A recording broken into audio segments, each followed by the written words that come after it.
Alors bonjour, dans cette capsule vidéo, nous sommes en secondaire 1 au numéro 8. Je commence par lire la phrase. Par un matin de printemps, un garçon, Charles, arriva à Sherbrooke. Donc, où est le verbe dans cette phrase-là? Il est ici, arriva.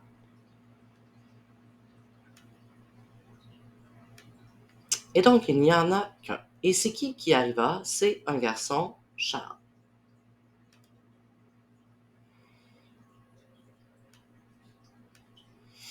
Donc, avant d'aller plus loin dans la phrase, OK, je veux m'attarder au groupe sujet ici.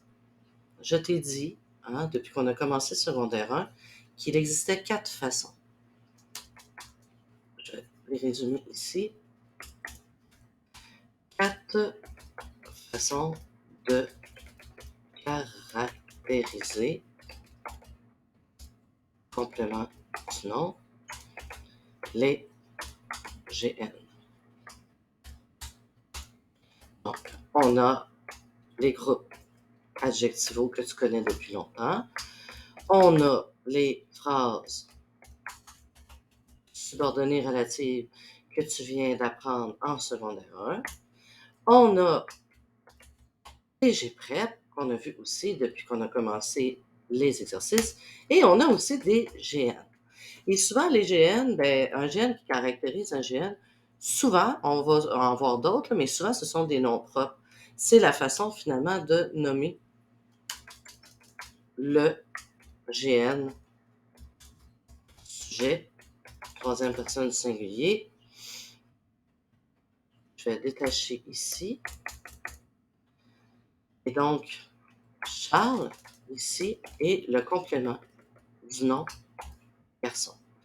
Et si tu remarques bien, il est encadré de virgules. Pourquoi? Ben parce que dans les compléments du nom, les seuls qu'on ne détache, les seuls qu'on relie directement au nom, hein, ce sont les groupes adjectifs. Comme une belle et grosse maison qu'on a vu dans cette phrase-là ici.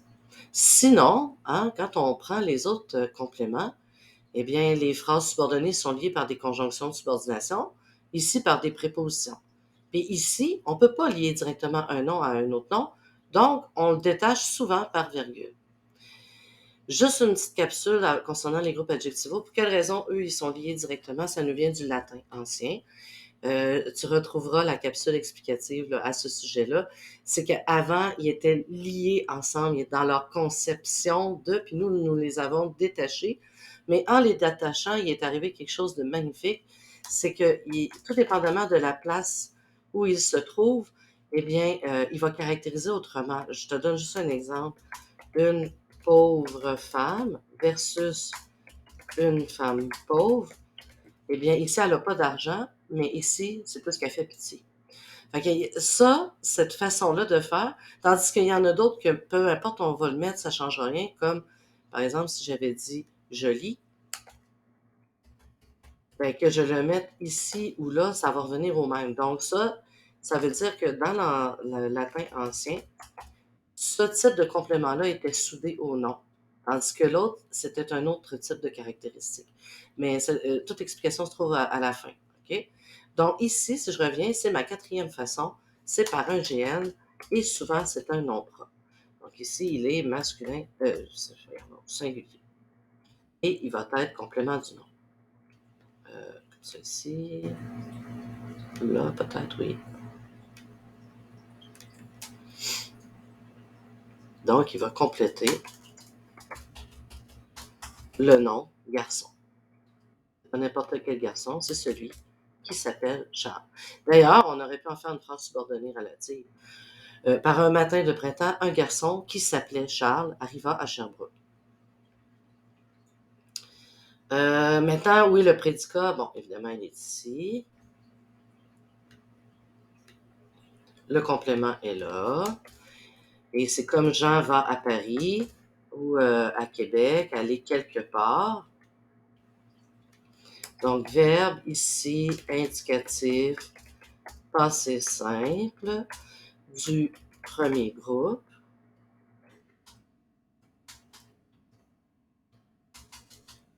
Et ici, on a un groupe prépositionnel plus un GN propre. Et dès qu'on a un groupe prépositionnel imbriqué dans un verbe, nous avons affaire à aller quelque part, complément indirect. Donc, qu'est-ce qu'on fait avec par un matin de printemps? Ben, par un matin de printemps, on peut le déplacer. Hein? Un garçon, Charles, arriva à Sherbrooke par un matin de printemps. On peut l'enlever. Un garçon, Charles, arriva à Sherbrooke. Et par un matin de printemps, non seulement hein, il vient compléter la phrase au complet, mais il a un sens de temporalité qu'on aurait pu aller chercher avec une simple phrase complément subordonné, complément de phrase de temps que nous voyons. Mais on peut aussi avoir des rapports de temps par des groupes prépositionnels, GN, masculin singulier, à l'intérieur duquel on retrouve aussi, hein, c'était pas n'importe quel matin, j'ai prêt, plus GN, masculin singulier.